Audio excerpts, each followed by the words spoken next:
प्यारे बच्चों, अस्सलाम वालेकुम रहमतुल्लाहि व बरकातहू। आज जो इक़्तिबास हम लिखने जा रहे हैं वो यहाँ से शुरू है। उर्दू सही मानों में एक मखलूत या मिली जुली ज़ुबान है। ये बरसगीर में मुसलमानों की आमद के बाद अरबी, फ़ारसी, तुर्की और बाज़ मुकामी बोलियों के मेल जोल से यहाँ से शुरू है और यहाँ तक ताखीर की जाती है। यहाँ तक है इक़्तिबास। ये इक़्तिबास यहाँ तक है। आप घर बैठ के किताब खोल लीजिए, 1000 साल की ताखीर हो जाती है। तो इसका हमें अब लिखना है इक़्तिबास, यानी ये इक़्तिबास उर्दू सही मानों में एक मखलूत डैश डैश 1000 साल की ताखीर तक हुई। वहाँ तक आपका ये इक़्तिबास बन जाता है।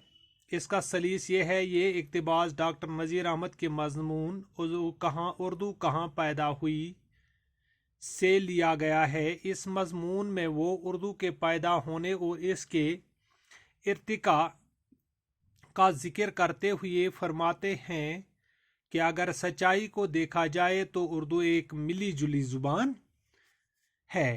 ये ज़ुबान हिंदुस्तान में मुसलमानों के आने के बाद एक तरफ अरबी, फ़ारसी, तुर्की और चंद मुकामी तौर बोली जाने वाली बोलियों के मेल जोल से और दूसरी तरफ हिंदुओं और मुसलमानों के समाजी और बाहमी ताल्लुक़ की ज़रूरतों की वजह से उभर कर सामने आई।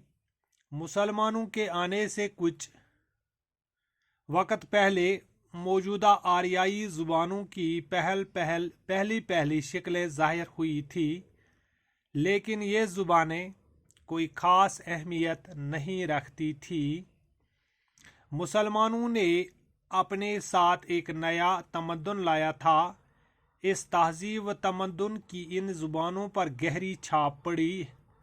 इस छाप की वजह से इन ज़ुबानों की तरक्की के रास्ते खुल गए। मशहूर माहिर ज़बान डॉक्टर सेनेती कुमार चटर्जी के कहने के मुताबिक अगर मुसलमान हिंदुस्तान में न आते तो हिंदुस्तान में बोली जाने वाली मौजूदा आरियाई ज़ुबानों का इर्तिका 1000 साल के बाद होता। तो इस तरह से आप घर बैठ के किताब खोल लीजिए। ये है इक़्तिबास नंबर 3। इस सबक से मैंने तीसरा इक़्तिबास ये आपको लिखाया है। आपने पेज नंबर 28 में से उठाना है उर्दू सही मानों में से। यहाँ से यहाँ तक है ताखीर, 1000 साल की ताखीर होती है। यहाँ तक ये इक़्तिबास है जिसका मैंने आपको सलीस लिखाया है। सलीस में दोबारा पढ़ता हूँ।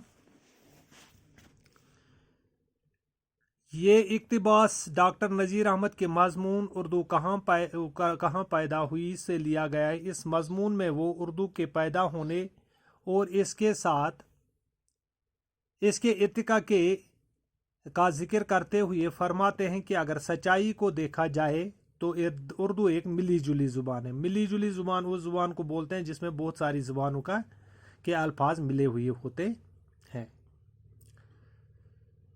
ये ज़ुबान हिंदुस्तान में मुसलमानों के आने के बाद एक तरफ अरबी, फ़ारसी, तुर्की और चंद मुकामी तौर पर बोली जाने वाली बोलियों के मेल जोल से हुई। आत्मन सच मुकामी जैसे हिंदुस्तान मज मुसलमान आए अक अंद अरबी, फ़ारसी, तुर्की, चंद तो बेस जन मुकामी बोली बोलने इनके रल मिल सत बने अख नव ज़बान यथ उर्दू नाव आव थान। और दूसरी तरफ हिंदुओं और मुसलमानों के समाजी बाहमी ताल्लुक़ की ज़रूरत की वजह से यम हिंद बोला हिंद तो ये मुसलमान योर आए इमन जन अकिस सत कत बात करने ज़रूरत पे, तो इसके लिए भी एक नई ज़ुबान ने जन्म लिया जिससे उर्दू का नाम बाद में दिया गया है। उभर आई। मुसलमानों के आने से कुछ वक़्त पहले मौजूदा आरियाई ज़बानों की पहली शक्लें ज़ाहिर हुई थी, लेकिन ये ज़ुबानें कोई ख़ास अहमियत नहीं रखती थी। एम ब्रोट आस ये आरियाई ज़बान मगर इमन ख़ास अहमियत।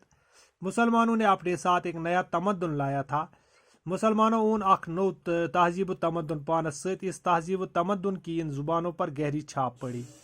تو ام تہذیب تمدن پی امن زبانن پٹن اخ بڑ بار چھاپ. اس چھاپ کی وجہ سے ان زبانوں کی ترقی کے راستے کھل گئے. مشہور ماہر زبان ڈاکٹر سنیتی کمار چٹرجی کے کہنے کے مطابق اگر مسلمان ہندوستان میں نہ آتے تو ہندوستان میں بولی جانے والی موجودہ آریائی زبانوں کا ارتقاء 1000 سال کے بعد ہوتا. اگر چٹرجی ونان ماہر زبان ونان کہ اگر ہسا مسلمان ہندوستان آمت آسان نہ کی تو اس ہسا موجود زبان یہند ارتقاء ہسا گژھِ تقریباً 1 ساس ؤہر پتہ.